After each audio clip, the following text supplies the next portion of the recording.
Good evening. My name is Shayna Hertzfeld, and I am a student project manager for the Clarke Forum for Contemporary Issues at Dickinson College. I would like to take a moment to acknowledge that Dickinson College is on the unceded lands of the Susquehannock Nation. We acknowledge the many Indigenous peoples that lived with these lands, as well as the thousands of Indigenous children forced into the Carlisle Indian Industrial School, starting in 1879 as part of a federal cultural eradication effort. On behalf of the Clarke Forum, Dickinson College, and the Department of Women's, Gender, and Sexuality Studies, I would like to welcome you all to tonight's event, The Murder of Madame Bessie Jones in Carlisle. There exists a myth in Pennsylvania that if more than 6 women live in a house at one time, that house is legally considered a brothel. If the myth were true, that would make many sorority houses, including ones at Dickinson, legally considered brothels. Though this story is false, and just a silly piece of local legend, as a history major, it made me think about how Bessie Jones's story would also be wrapped up in these webs of legend. What parts of her almost unbelievable story are true, and why does it matter? In the weeks that I have spent learning about Bessie's house and the circumstances surrounding Jones's life and death, I have come to realize that while her story is unique and enmeshed in a web of local lore, it can also shed light on broader historical social norms that continue to have great importance. Tonight, we will learn about these norms and answer some of these questions while exploring Jones's life and death as a Black woman and brothel owner in the early to mid-20th century, with panelists J.M. West, Carmen James, and Ron Turo in conversation with moderator Pat LaMarche. J.M. West is an author local to the Carlisle area and has completed extensive research in preparation for her award-winning book, Madame Bessie Jones, Her Life and Times. She has also written 3 other books for her Carlisle Crime Cases series. West is a professor emerita of English Studies at Harrisburg Area Community College Gettysburg campus and previously taught at Messiah College and Shippensburg University. Carmen James is a local historian, born in Carlisle, Pennsylvania, and raised in Mount Holly Springs. James is the president of the Mount Tabor Preservation Project, having attended Mount Tabor AME Zion Church as a child. This project aims to preserve, maintain, and share the history of Mount Tabor locally and nationally. In addition to the Mount Tabor Preservation Project, James serves as the president of the board of the Cumberland County Historical Society and as a board member of the Amelia S. Given Library. Ron Turo, a former public defender for Cumberland County, will talk about the legal elements of Jones's story. After serving as a public defender, Turo opened a private practice and began work as the county's first juvenile defender, where he continues to serve today. Turo has lectured at criminal law symposiums for multiple Pennsylvania associations. He taught as an adjunct professor at the Widener University School of Law, Harrisburg, and Central Penn College. Pat LaMarche is an advocate for awareness surrounding issues of homelessness and food insecurity. She is an award-winning journalist and broadcaster. LaMarche ran for the United States Vice Presidency in 2004, using the opportunity to shed light on many Americans dealing with economic hardship. She has also served as a shelter director, caring directly for people in need, and has authored 9 books about poverty and human struggles.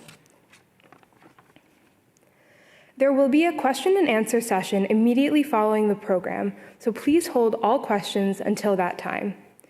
For students who are interested in participating in the Passport program, scan the QR code on the back of your program to track your attendance through Engaged. The Clarke Forum welcomes differences of opinion expressed politely, thoughtfully, and succinctly. Disruptive behavior or harassment of the speaker, members of the Dickinson community, or audience members will not be tolerated.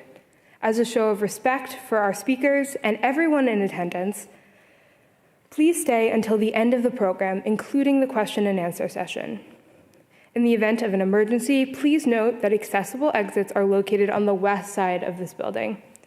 At this time, I ask that you silence all cell phones and electronic devices. And now, please join me in welcoming Professor J.M. West.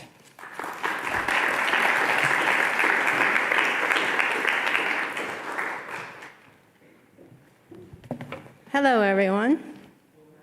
How are you doing tonight? How many of you have never heard of Madam Bessie Jones? Oh, that's okay. My job is bigger tonight than I thought it would be. She was, Bessie Jones was the owner of a brothel in Carlisle, which is kind of surprising in a way because Carlisle is a quiet, conservative, historical, church-attending, with Dickinson right, in the middle. And so it's really surprising that there was a brothel owner not 3 blocks from the police station for 50 years. And before that, can you all hear me? Her mother, Cora Andrews, was a brothel owner for 50 years. So that means, if you're good at math, that we had 100 years of the Joneses, the Andrews and the Joneses being, they called it a bawdy house, B-A-W-D-Y house, in the 19th century and early in the 20th century. So basically, I didn't start out writing history. This is actually my debut history book. I started out writing fiction. And this is my 7th book, and I was really enjoying my Carlisle crime scene cases. I was just having a good time, because when I retired, I was so bored, I went back to work for 2 more years. I said, I can't do this. I can't do retirement. I said, I just miss the interaction with my students. I taught composition and literature, and my husband said, no, you didn't. You miss your audience. So I decided, well, I better find a new audience somewhere. So how did I come to write Bessie Jones? It wasn't intentional. I was at the Carlisle Expo in 2018, and a man came up to me. His name was Nate Davis. I'd never seen him before, didn't know who he was. He had a stack of papers, maybe an inch thick, maybe a little bit more. And he said, you write crime about crime, don't you? And I said, yes, because my books were all displayed right there. And I said, but they're fact-based fiction. And I said, are you interested in buying one? He says, no, I want you to write one. And it was really serendipitous because I just at the very last moment decided, well, I'll go to the expo. I haven't tried it yet. We'll see how that is as a book signing venue. And therefore, I thought, well, might as well give it a go. I said, I don't really know too much about her. Is there anything that you have that you can share? And he said, well, have you thought about writing about her before? I said, no, not really. I don't know if there's enough information out there about her. He says, oh, I think there is. And so he handed me these papers. And the papers were pretty amazing. They had the 1890 census, the 1900 census. He had Willie Jones, who was Bessie's husband's draft papers. He had information about the grandmother, Jane, and her husband, David, and the 3 children. And so I said, well, this is a good start. This is really good information. He said, so you'll do it? And I said, I'll try. Yes, I'll do it. And so he gave me all the papers, and when he went home, I gave him my email, my phone number, and everything. And when he went home, he sent me even more papers. So that's how I got started on writing about Madam Bessie Jones. But before I go into her life story or what my research found, I think I would be remiss if I didn't thank first the Sunbury Press for letting me tell her story. Second, I would like to thank Pat LaMarche and the Charles Bruce Foundation for backing me and artists of all stripes. They get behind artists and help us set up venues, and she did most of the legwork for this, so I appreciate that and thank her for that. I also thank Dr. Gary Kirk and Sarah Markowitz, who's on vacation, I hear, till tomorrow, for organizing this part of the forum. I feel very honored to be here. I also want to thank lawyer and historian Ron Turo for sending me the copy of the Commonwealth versus Pennsylvania, Georgia Snyder's trial. She was the defendant who was arrested for murdering the madam. And there was a preliminary hearing, Pennsylvania versus Georgia Snyder's preliminary hearing, and that was really a big help. So I thank you for that. I thank all of you for coming out on this very chilly fall evening to hear about Bessie's life and times. And I thank all the readers, all the interviewees, all the all the people who have listened to me and talk about Madam Bessie Jones, which has been a project that took 3 years. I did about a year of research before I really, actually it was longer than that, before I felt comfortable, before I felt a sense of hearing Bessie in my head. And so therefore, what really, I started doing research, and most of my research came from newspaper files. And I was surprised that the newspapers actually went back to late 1800s, that I could find records that were that old.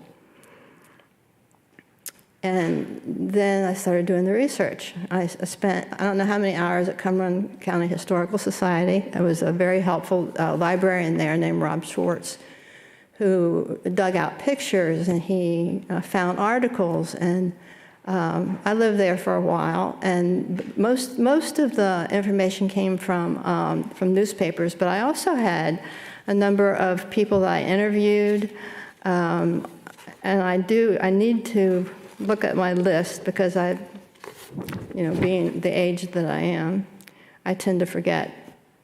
Police and court records were part of my sources besides the newspaper. The Cumberland County Historical Library, I've already mentioned. And by the way, if you're really interested, you can go upstairs on the second floor of CCHS and see Bessie Jones' fur coat, which I mentioned in the book. It's very pretty, but they wouldn't let me take a picture of it. But they let Carmen, but that's okay. She's an insider. I'm an outsider. And I also used the census reports that Nate Davis sent me, and her husband, Willie Jones's draft record. I had personal interviews. This was during COVID. I wrote Bessie during COVID. And I had maybe 8 or 9, and there were a number of people who rejected my suggestion of an interview, but that's all right, because of those several people, I just quoted them from other sources, so I got around that. I also used photographs in newspapers from the time, so the Sentinel, the Patriot News, especially some of the advertisements had things like, you just can't write a book about a person. The person lives in a community, and the community is thriving, and there are stores, and she's also participates as a patron of these stores. So I learned a lot from the photographs. I have the crime scene photos as well. I've talked to reporters. Joe Kress is one whose information about Bessie Jones is accurate. He wrote 2 books. The main one, which I used, was called Wicked Carlisle. And I have to also thank the Bookery, which is the used bookstore inside the Bosler Library, because I received or bought, I don't know how many books, at least 10, history, and there was one very interesting one. And it's Levi's Really Useful Things, Origins of Everyday Things. So like, if you want to know like when zippers were, first developed, then it tells you important things like that. So about Bessie, what did I learn about Madam Bessie Jones? Well, I knew, for one thing, that the Carlisle community considered her a businesswoman, They considered her an entrepreneur, which she was. Imagine, if you can imagine, a black woman in her she was in her 20s when her mother sold the business to her. And can you imagine being 22 and being the head of a brothel and being in charge of the women and the whole business? She was an accountant because she kept her records, albeit just a little too lenient on the tax because she got in trouble with the tax, with the IRS. And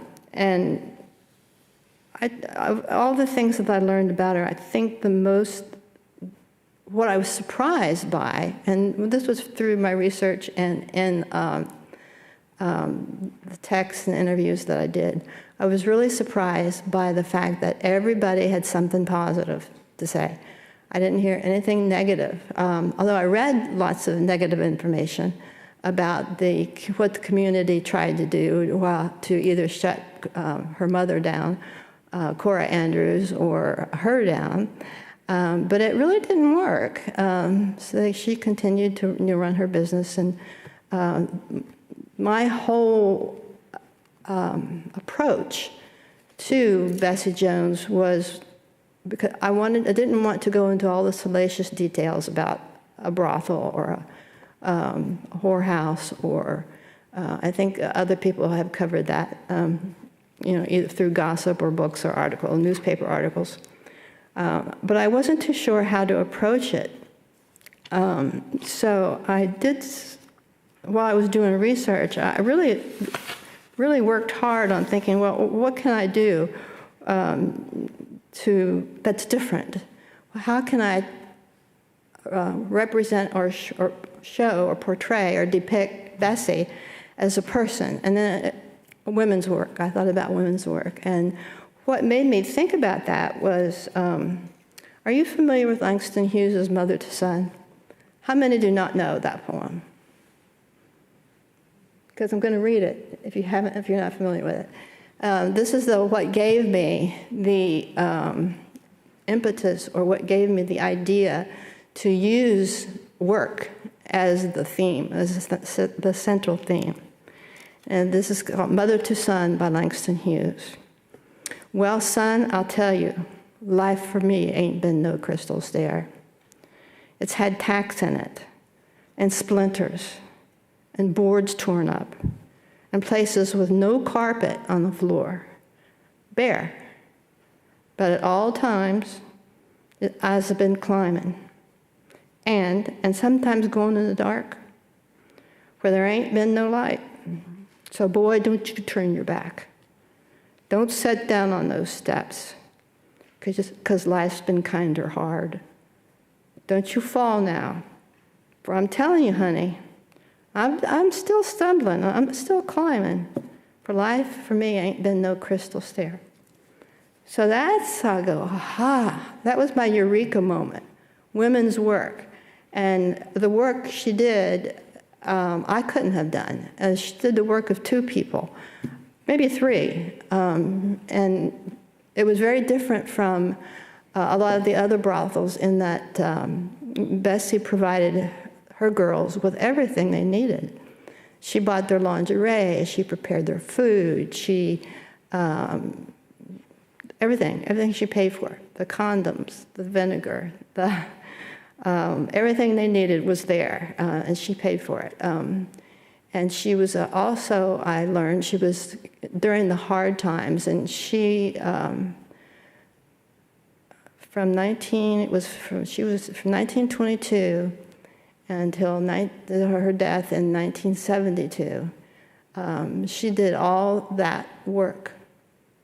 And what I wanted to show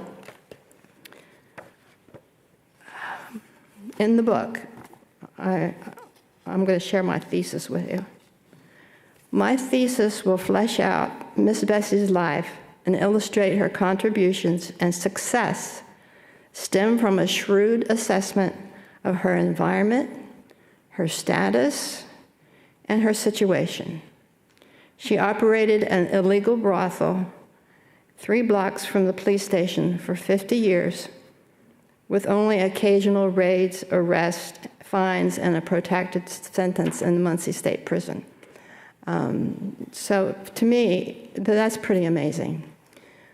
So when the taxman cometh, as they always do, James Meade was an IRS detective, and he informed, I think it was Judge Greist, that he has been studying Bessie's accounts for a year, and that she owed back taxes. And at the trial, well, Bessie said that she paid taxes on her employees and also, house, but she didn't know she had to pay it on her income. That's what she said. So she had a lawyer who represented her, Hyman Goldstein, who's no relation to the lawyer who defended the accused murderer. His name was Goldstein as well. Herbert, but everybody called him Corky. And he's still living, by the way. And he did his closing argument it's on YouTube, so you could look that up and see his closing argument. But what I learned about Bessie and on the research that I did, that she was stoic. She would go downtown, and she had a cane, and she had a hat. You remember the times, we were talking about the 20s, 30s, 40s, 50s, when people wore hats, and she was dressed all to the nines, and had this beautiful fur coat that she wore, and she had a cane, and you could hear that cane tapping out a pattern as she walked down the street, and people greeted her. She was a very good friend of Judge Dale Sugart's wife, Mary Ann, and they would often stop and talk on the street and exchange recipes, just, pass the time of day. I found out that she was resourceful. I found out that she was kind, that during the Depression and during World War I and World War II, she kept her whole neighborhood in food, and she would give out money, and she attended church every Sunday, Presbyterian church, and she was, I'm not going to say well-liked, but I'm not going to say tolerated either, because, I'm not sure, because some of the newspaper articles had people, like, for example, the college president of Dickinson had called to complain about that her brothel was tarnishing Carlisle's image, and that he wanted the police to shut her down. Well, some wives, pretty hot-tempered wives, called in to the police to report her, and to say that their husbands had been there. And so, how do you know? Well, today's Friday. He doesn't have a paycheck. So I know, and then at other times, none of the wives would really know if their husbands patronized, Bessie's place or not. And I learned that a number of, probably I think the best rule that she had was that she was smart in that she only allowed white businessmen and lawyers, there were actually congressmen from not just the State House, but from nearby states who visited. They would line up, and there was gossip about the lineup at Bessie's door, waiting for their turn. And excuse me, I have dry mouth, so I have to have water now and then.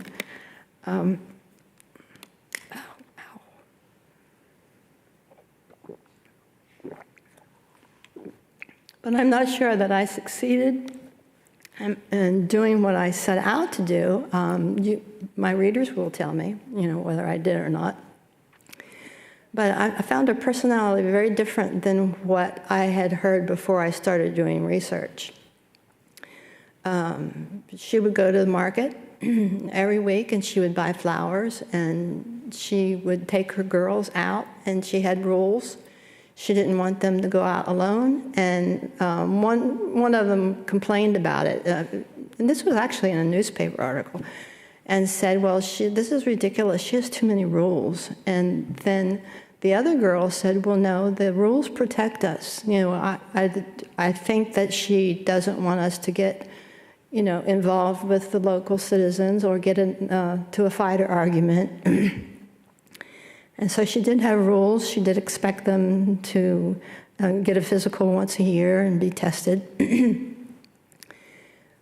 But this comes to, I'm coming to the point where the panel is going to come in, because there are so many issues that I dealt with in Madam Bessie Jones that I tried to do it subtly so that I wasn't going to offend anybody. But there are times when you're writing about a brothel that you just have to, you know, be accurate and just tell it like it is.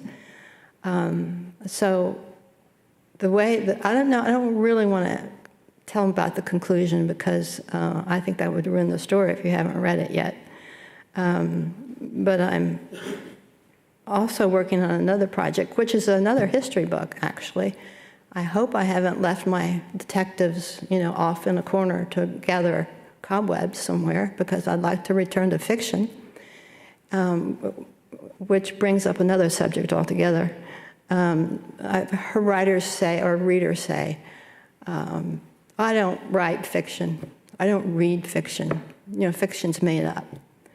Well, I would like to respectfully disagree with that, because I feel that fiction shows the universal truth in human nature. So fiction is just as valuable as nonfiction, because it has those truths, and it has to show verisimilitude, which means a representation of reality.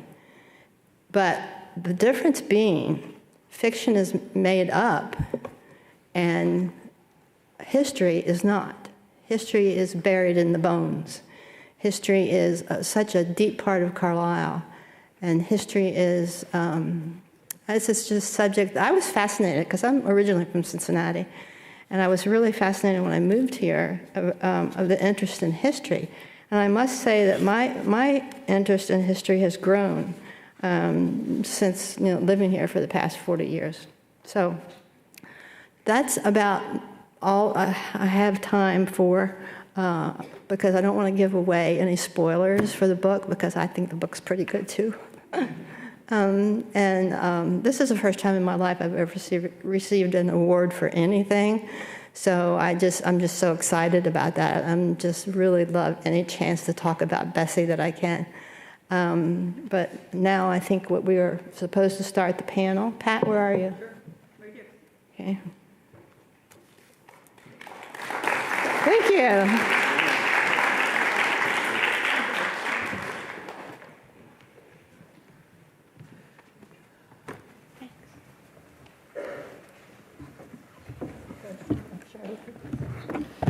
Thank you very much, Jody. Hi, everybody. Thanks for being here. It's pretty exciting. How many people are just fascinated by the idea that there was a brothel three blocks from the police department, and it was never shut down? And she did go to Muncie prison, but she went for tax evasion. Yeah. Yeah. So one of the things that Jody didn't mention that I think we're going to have Ron tell us a little bit about too is, and I don't want to give away the end of her book either, but you could hear this whole story and still want to read the book because it's fantastic. But one of the things that happened that Bessie did was she was an accountant. She kept a book on all her finances, but she kept a book on all the men. And when you know she had a book about the men, you understand why she operated for 50 or 100 years 3 blocks from the police department. And you can kind of imagine how many of those little gentlemen might have been in the book, right? Not to mention their bosses and mayors and all these other people. So we are here in October of 2022 because it is the 50th anniversary of Bessie's untimely demise. And I'm very excited to be with not only Jody, but Carmen and Ron, who I'm just a professional question asker. I have absolutely nothing to contribute. But Carmen not only is an historian, but she grew up a couple of houses down from Bessie's place. So we're going to get a real flavor from Carmen about what Bessie was like to be neighbor to. And then Ron, as an attorney, has done some pretty extensive work looking into the murder trial of the woman who was accused of murdering her. And before we get to those two folks, I just want to ask Jody one really quick question. When I first met you and you told me you wanted to write this book, you said it was because men had written Bessie's history and it wasn't true. So can you elaborate on one or two of those untruths that the men told about her? Well, there was a book written in 1973 by, I'm not sure I'm pronouncing his name correctly. You can correct me if I'm wrong. Paul Denick, and it's called Bessie's Place. And in my foreword, I mentioned that his book, though, it's valuable because he was right there and he was witnessing history, and it's valuable for that reason. But he made a number of mistakes. He said that, and this myth has been going around for years and years and years, and it's simply not true. As far as my research revealed, that her grandmother, Jane Andrews, was a comfort woman who was with the Confederate Army and came up north to Gettysburg and liked it, not Gettysburg, Carlisle, and liked it so much that she stayed. Well, I have an 1860 census report that says that Jane Andrews and her husband David had 3 children, and they lived in Carlisle in 1860. And so I'm thinking, why would a black woman take her children to the South and take a chance on being captured and sold into slavery with a husband and 3 children? That just doesn't make any sense. So there's found no evidence whatsoever, no newspaper, no article, no other authors have alluded to it, but I found nothing about that. And then what bothered me, one of the things that bothered me when I was doing research was that Judge Frederick Fulmer in his courtroom was addressing Bessie. He told the defendant to stand up. And he said to her, this woman, or he said to the court rather, this woman has not done an honest day's work in her life. That really made me angry. Because I'm a woman, and I think women's work takes a lot of energy and a lot of time and a lot of effort. And if it bothered me so much, I just wonder how much it bothered Bessie. So I wrote the book from a feminine perspective, and there's been a lot of argument about men writing about women as characters or people, and women writing about men that you can't tell. But most of the people who read Madame Bessie Jones will note that it has a female perspective. Thank you. Yeah, thanks. Carmen, why don't you tell us what it was like to be Bessie's neighbor? Well, actually, my grandmother lived down the street from Bessie. So from preschool to teenage, as being a teenager growing up, I would pass by the house. So my perspective is from very young and being very young and innocent to a teenager. And I can tell you that, I'll tell you one of the unique things as being a young child, going by Bessie's in the summertime. And I've shared this story. And I don't know if one of my cousins took me on a walk and we would go by and I asked and they said, you better ask your dad. But I was at my grandmother's and my father picked me up and asked, how was your day? What did you do? And I can remember saying to my father, Dad, you know Miss Bessie's? Because we called her Miss Bessie. Do you know Miss Bessie's house? And, he's sort of like, yeah. And I said, why do the ladies that sit on the porch wear pajamas? And so that's one. And when I was asked to be on the panel, I said to my husband, I don't know if I could give any perspective. And I told him that story. He said, that's a good story, you should tell. And so my dad, looked at me and said, when you get home, ask your mother. So that's the kind of thing, noticing when I was young. And then as I got older, things that the do's and don'ts that your parents warn you about when you're out and about. So I hope I answered your question. Yes. Now, you said that one time you either went to your grandmother or your mother or someone, and you said that you recognized Mr. So-and-so going into Bessie's house. And how did that go over? It was a friend of my father's, and part of growing up, and you get the do's and don'ts from your parents. And one of the things, because I would walk to my grandmother's after high school sometimes if I had a special program I was going to.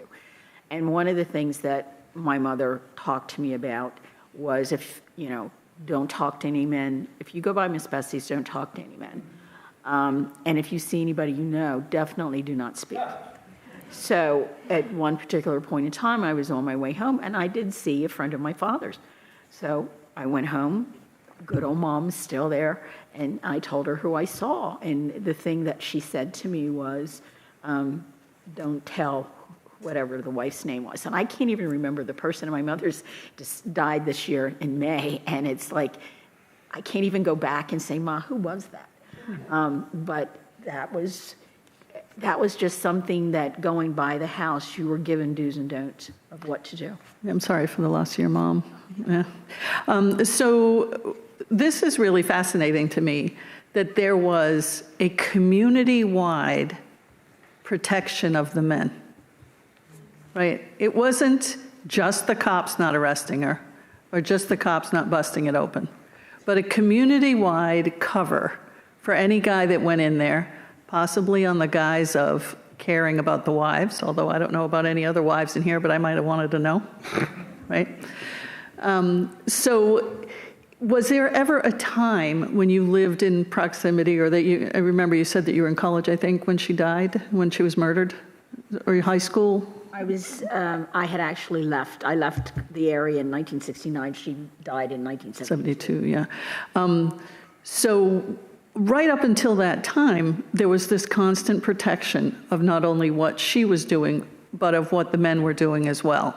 And I have no answers for that. I don't think anyone else in the panel has an answer for that, but I just think that's something to think about, that this, and what does that mean maybe about today and sex work and all the things that we know now a lot, just a lot better, have a better understanding maybe of what human trafficking is and other issues.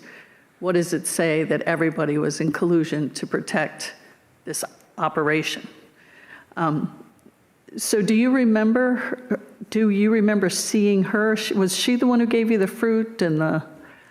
I told a story that when I was preschool, I was walking home, and the ladies were sitting on the front porch in their pajamas, and said, "Oh, I have a treat for you. You're so cute. I have a treat."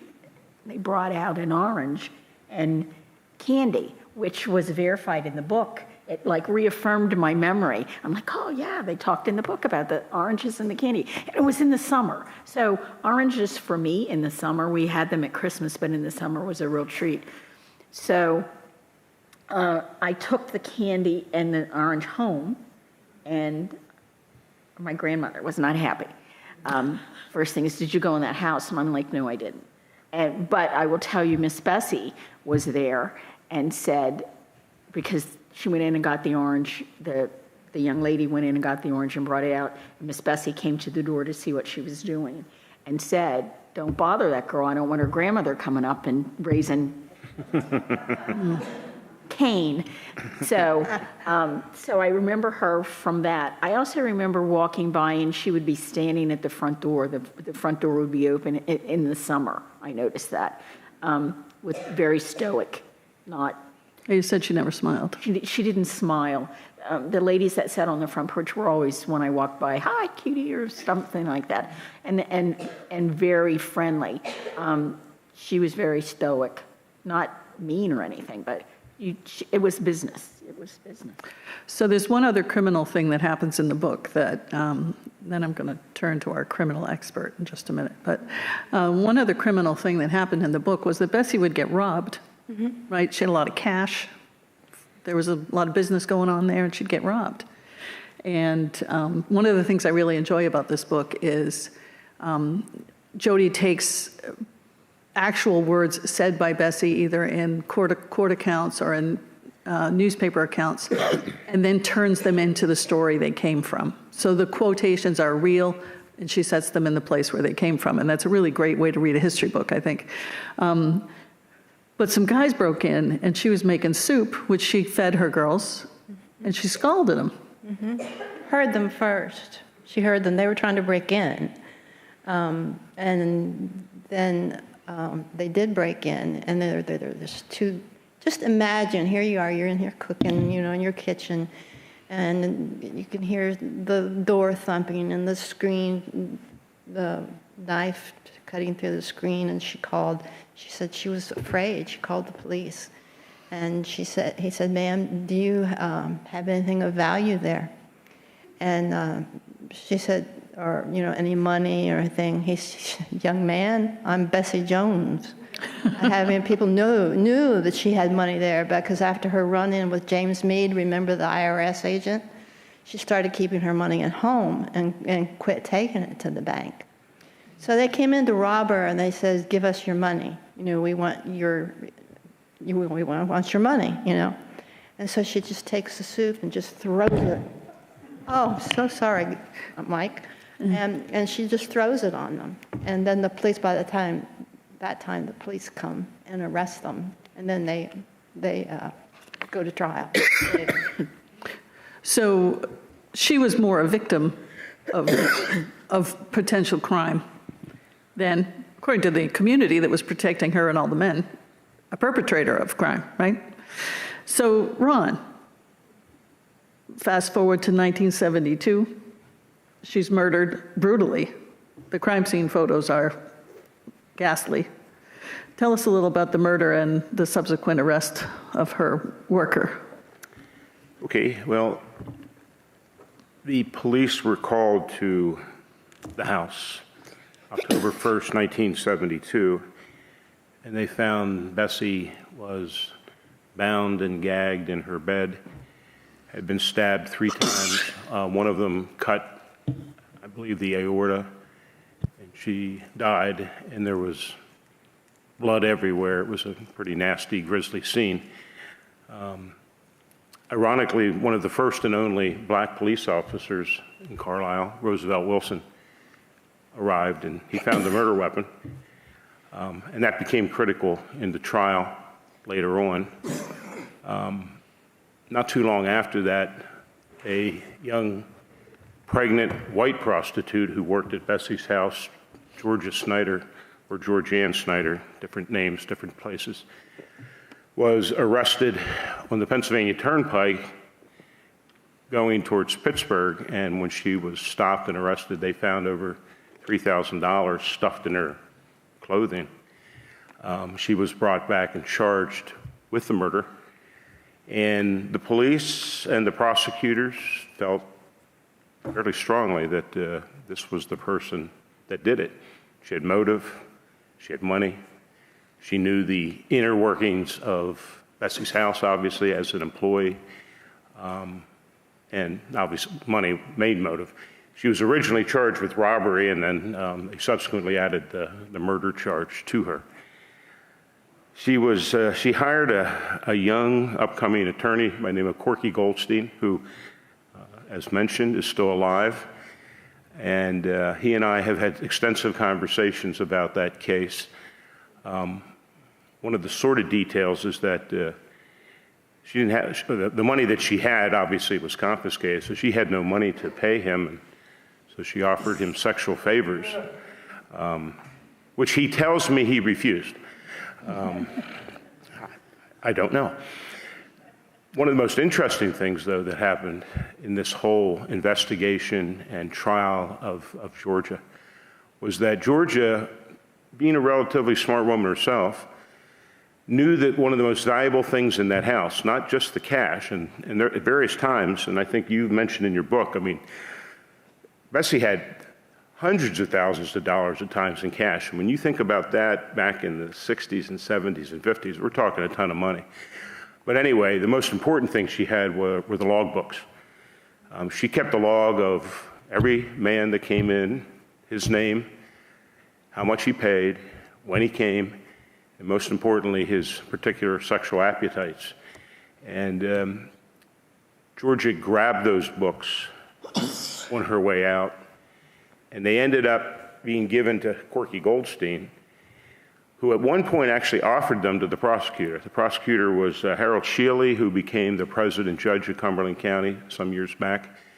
And Mr. Shealy declined to take them. And that also brings up, at least in my mind, some really interesting questions. Maybe he was concerned that if he had the books and he saw the names, many of whom I suspect he would have recognized, he might have had to try to prosecute them because they were, as we call them, Johns. But anyway, Shealy declined the books, and Corky has told me and many others that he eventually burnt the books in the Harrisburg incinerator. Now, Ron, I'd love to see those books. I'd love to see those books too. And we only have his word that they were burned. But you've always been a public defender. You've stuck up for people who nobody else would stick up for. But let's make you the prosecutor for 1 minute. And someone has just offered you a list of suspects. Pages and pages and pages and pages of people who it would be worth their while.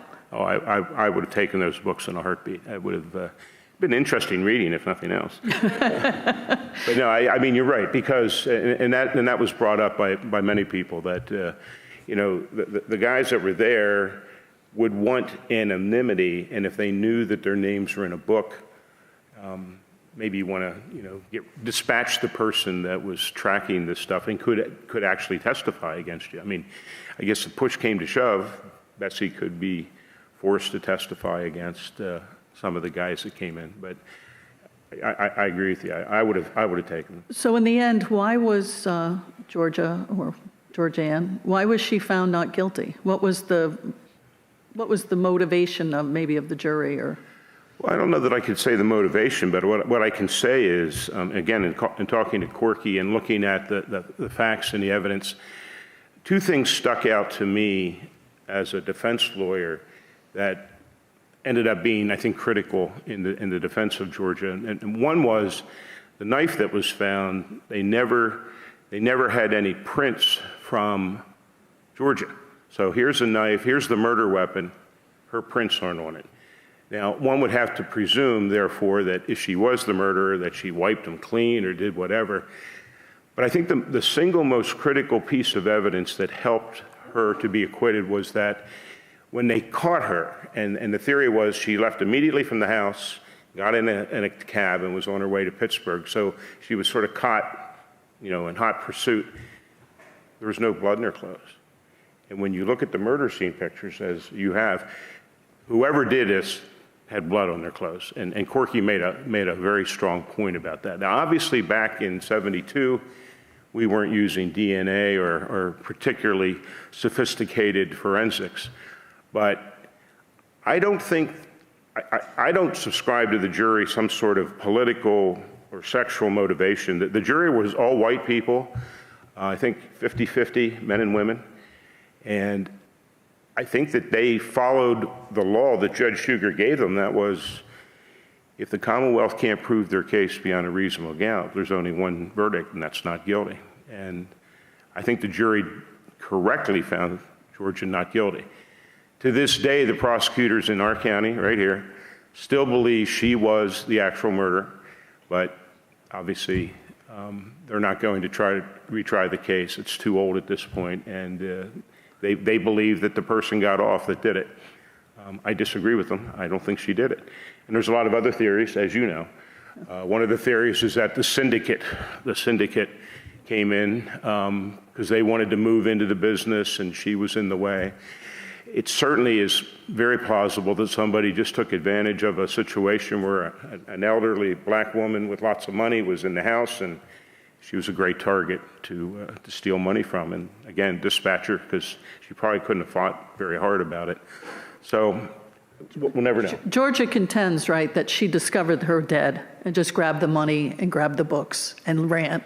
Well, the money she said she had earned in New York. She also was a prostitute in New York. So she said that the money that she had was hers, that she owned, not that she took any money from Bessie. But she did take the books because that was an insurance policy. Right. So there was a driver that was with her that they never detained, right? So this driver who's driving this woman and trying to bring her to Pittsburgh, and the book is, we aren't giving away too much of the book because the book's really fun to read, but the driver who is taking her and bringing her on the way, and then he gets pulled over. There was a theory that he was from this Kensington syndicate, right? This was Philadelphia bad guys moving into central Pennsylvania to take over the prostitution business, moving out of the brothel world and into the just regular street walking or call girling. So why didn't they ever, and the other question I have that maybe none of you can answer, but was it because she was a throwaway person? She was a madam that, you didn't get the killer. Are you still looking for the killer? They just gave up looking, right? It was like, oh, well, we tried, and if the real killer's out there, we're not looking for him.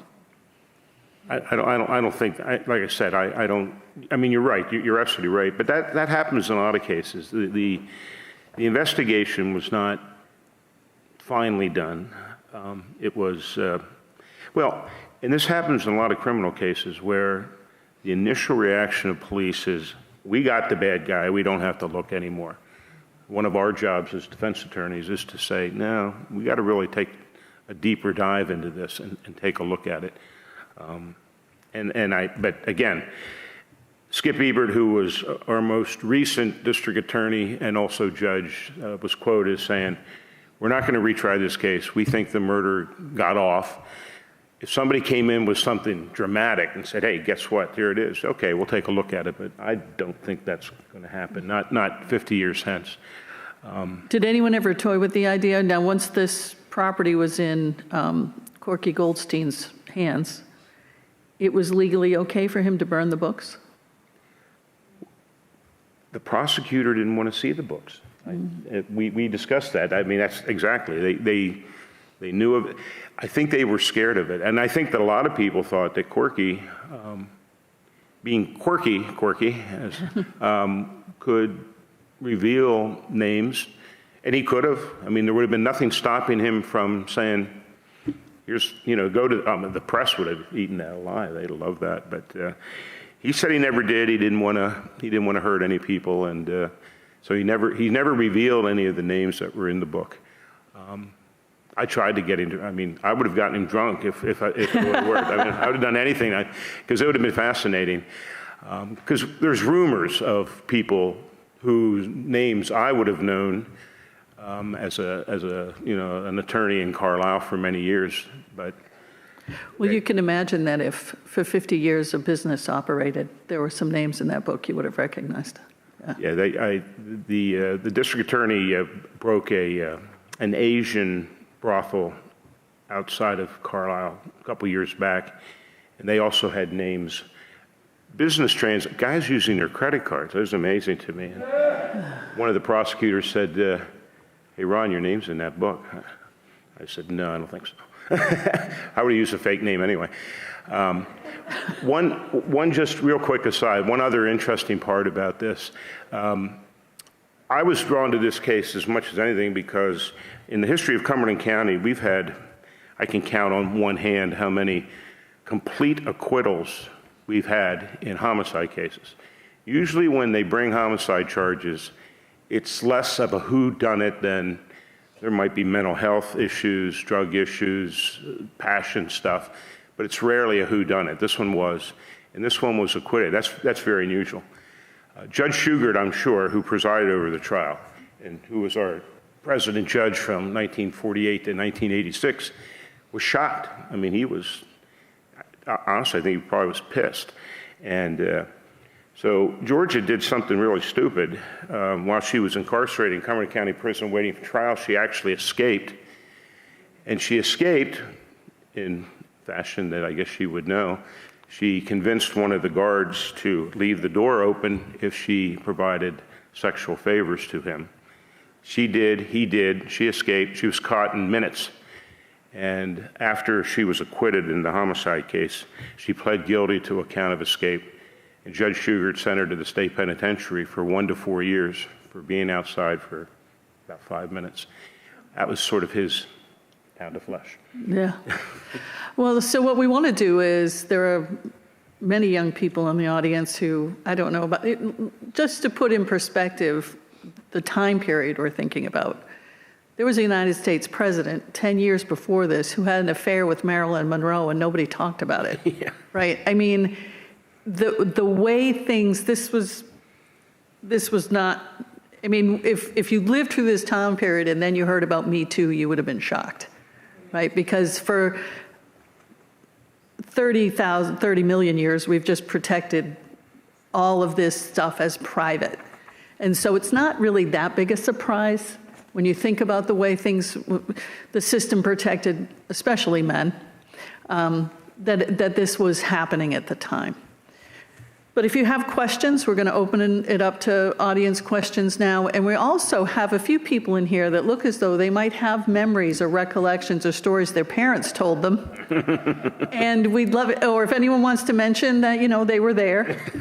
Or I was going to say have a story themselves. Yes, we'd love to hear those stories. But I think there's a student in the audience who's going to handle the audience questions. Yes, so we will now begin the question and answer portion of the program. Because this event is being recorded and live streamed, please raise your hand and wait for a microphone to reach you prior to asking your question. And if you do have a question for a specific speaker up here, please direct your question to them. We will be coming around to the microphone, and we do reserve the first question for students, but after that, it's fair game. So we are now looking for our first question.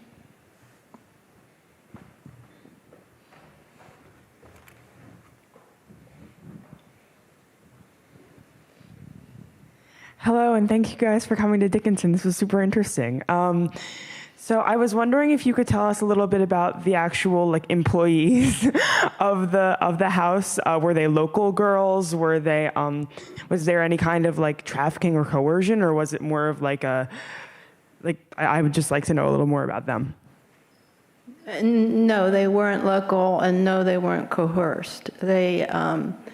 There was a man that throughout the book and the trial, the preliminary hearing, that they called Steve, and he drove the girls from Pittsburgh, or sometimes they would themselves get to Harrisburg on their own and then take the bus to Carlisle. And then every 2 weeks, he would come and pick the two girls up and then take them to the next designation, usually Philadelphia or Baltimore or wherever. And he was a part of the New Kingston, what the term is, well, anyway. But he was and he wasn't, because he had a separate, he just called it his house. And he operated, well, he didn't charge them any rent, but as you can figure out, he charged other things, So they would stay with him one night, and then he would drive them the rest of the way to Bessie's, and then he would pick them up and then take them, to the next destination. So as far as my research indicated, no one was, it's not like sex trafficking today, where, young people are stolen and then forced into sex trafficking. It wasn't like that. From my research, most of the women who went, who were the prostitutes who were part of Bessie's Girls, did so from hardship, from economic hardship. Both of her parents died in the war, and she didn't have anywhere to go. It wasn't her house. She didn't have any money to pay for it. She was just, I think she was the one who was. Bessie thought she was too young, and she says, "No, I'm 21." So, from my research, no, I don't think they were coerced. No.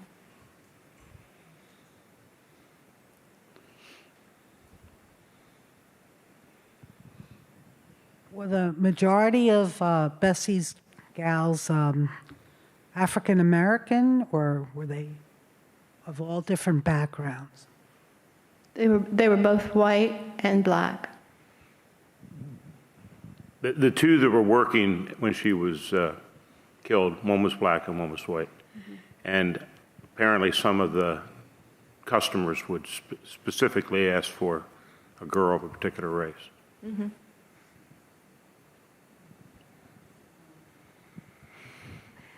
Were there other brothels in Carlisle and Mechanicsburg? Who is she aiming the question? She had a monopoly on the business, is what I'm asking. If there were, they weren't certainly as notorious as Bessie's house, but I personally have not heard of any other actual bawdy houses in Carlisle. Did you come across any? No, but at one point when she was arrested, there were 3 other women arrested with her and charged with running houses of prostitution in the Tri-County area. So she wasn't the only one, but she was the only one in Carlisle, as far as my research indicates. Now, is it complete? No. But it's as complete as I could make it, and based on my research and the time that I worked on it, the 3 years. So if it would have been complete if everyone that wanted to interview talked to me, but. Hi, thank you for coming.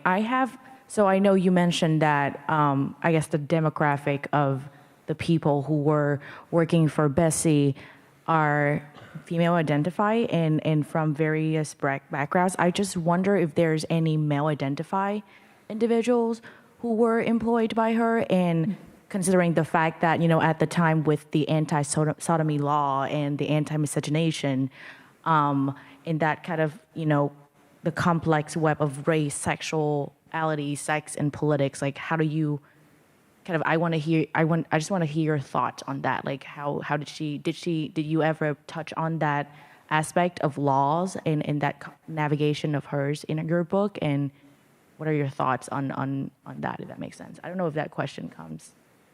So I think part of it is, were there ever any young men hired by Bessie to perform sex? No way. No, that would have immediately brought the whole house of cards down. If she had homosexual activities going on there, that's where the community, I'm sure, would have drawn the line. Just like she absolutely never allowed a black man in that house, because that also would have brought down the house. Or Dickinson College students. Or Dickinson College students specifically. She knew what was off limits to keep the community on her side. Yeah, absolutely.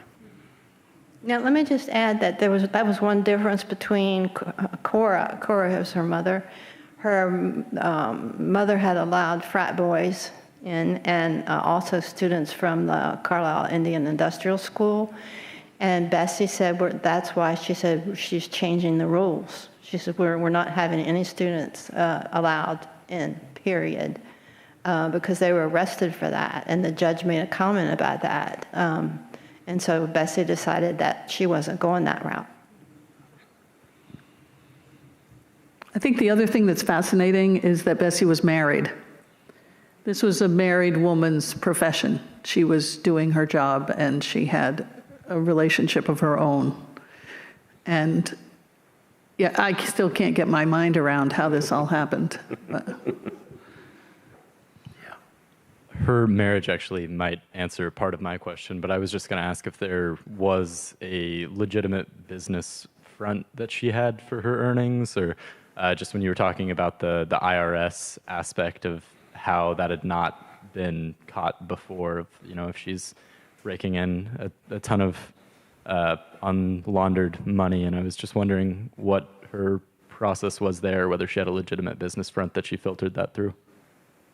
What did she say she was paying the girls for? You said she paid taxes on her employees. Mm-hmm. What did she say she was doing? They were just entertaining people, having conversations? I don't know that she ever said what they were doing, but I didn't find that. There was no other business. It was an illegal brothel. Yeah.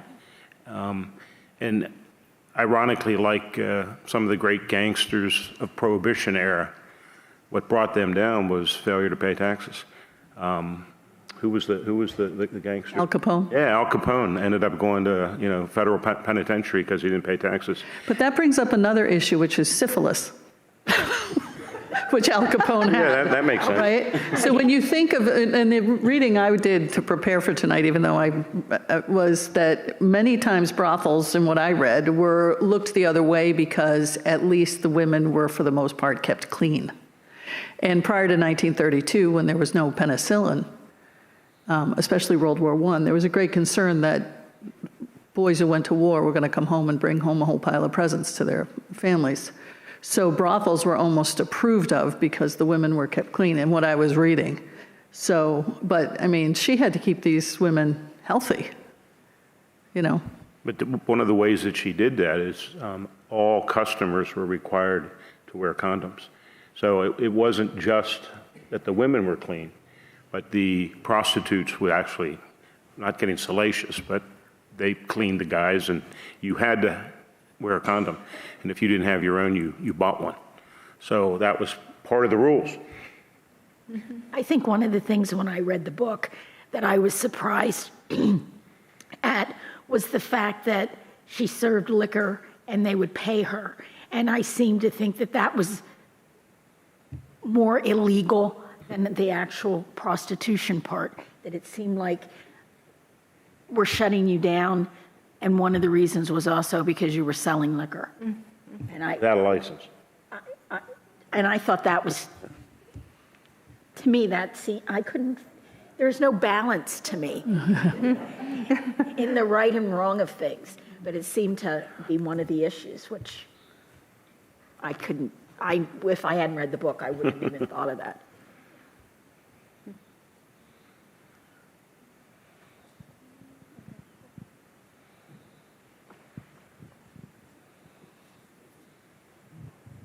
I was wondering if maybe some of the employees are still alive. Maybe they can remember some names. To whom are you directing the question? Whoever wants to answer it. Well, Georgia just died recently. Yeah, she died in 2012. Yeah, 2012. October 2012 in Florida. Yeah, we're not aware of any employees that are still alive, or at least they're not talking. I forgot to give you something else to do with the same case.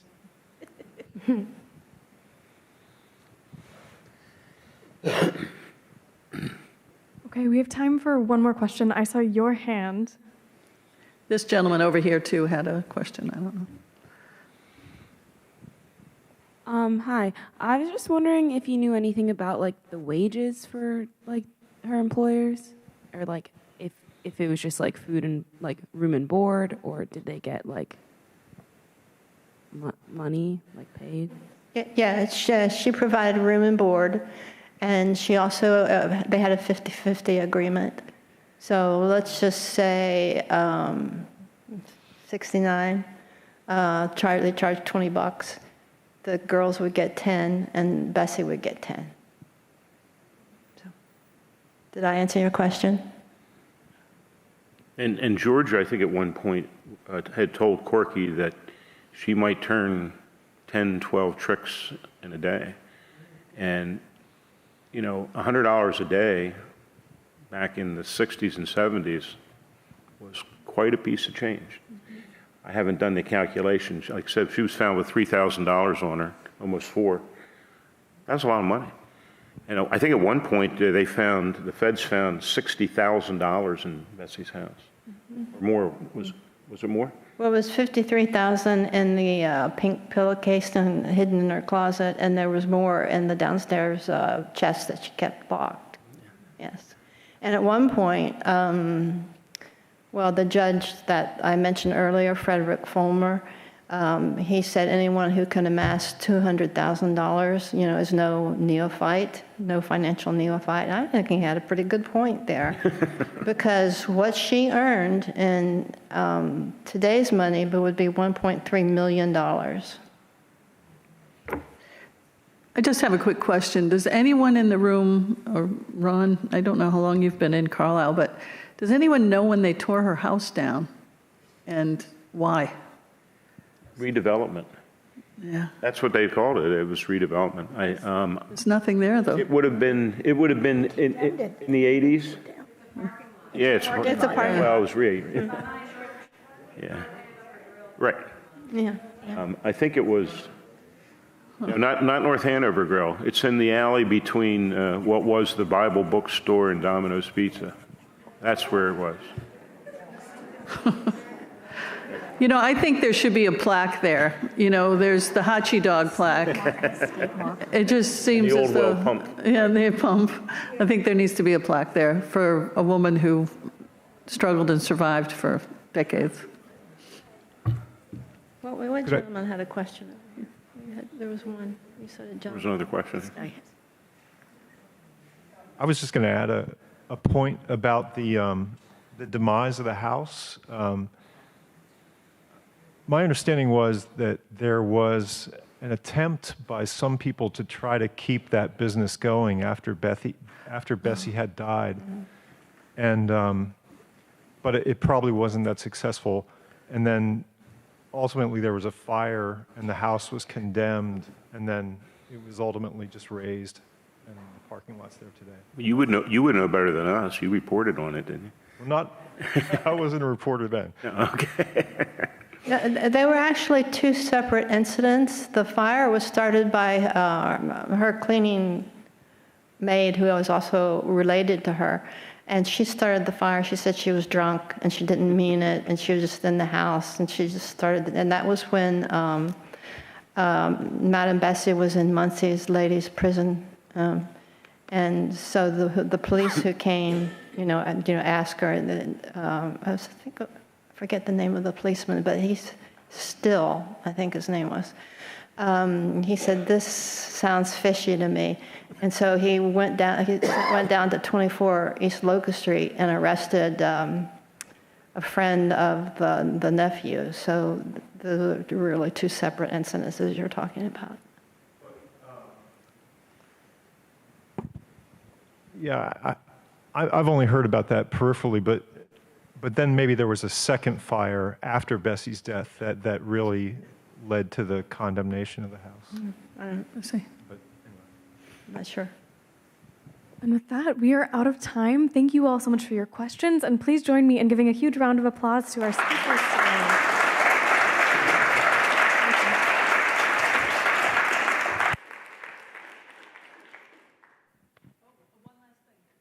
Mike, one last thing on the 29th of October, Clarke, Carlisle Arts Learning Center on Pomfret Street, if you guys are familiar with that. They're having a pop-up art show. They had a juried art show for people who would submit work under the theme of women's work in honor of Bessie. And so it's going to be a quick show from the 26th through the 29th, but on the night of the 28th, Friday the 28th, there's going to be a reception. All the artists who created art for the show will be there, and Jody will be there as well. So you're welcome to come to that. It's free and open to the public.